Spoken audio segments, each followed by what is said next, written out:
Amid reports of police misuse, including in Albertville, where a former officer is accused of unauthorized searches using flock cameras, the company behind the license plate reader network is adding new safeguards to protect privacy and prevent abuse.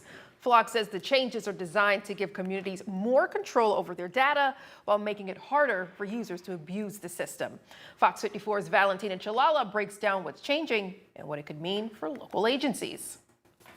Every day, thousands of license plates pass by on roads just like this one, and flock cameras can capture many of them. Now, the company's putting new limits on what happens to that data and how law enforcement can search it. Here are the big changes. Flock used to recommend keeping data for 30 days. Now, it recommends just 7. It's also adding tools that can flag abnormal searches and even lock users out when activity raises red flags. Something Flock CEO Garrett Langley says is part of a push to prevent misuse before it happens. Historically, it is the victim that has to report the abuse.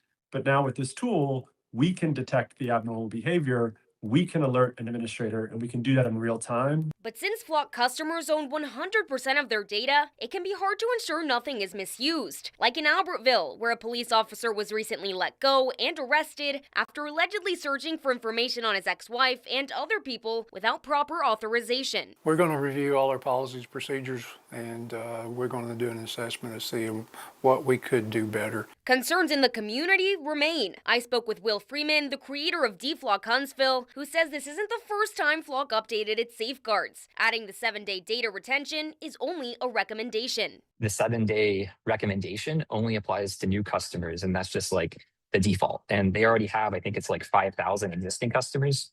So yeah, all of these existing agencies will still keep whatever retention policy they want. Flock is also making case codes required for law enforcement searches, meaning officers will have to document the case or reason behind a search. But even then, people can still enter real case numbers that don't match the search. The case numbers they enter appear to be legitimate. So if you go back and audit it, like you aren't going to see any anomalies because they're entering like real data, but the data it's not connected to what they're actually doing. So while Flock says these changes will add more oversight, questions remain about how well those safeguards can catch misuse before it happens. In Huntsville, I'm Valentina Chalala, Fox 54 News.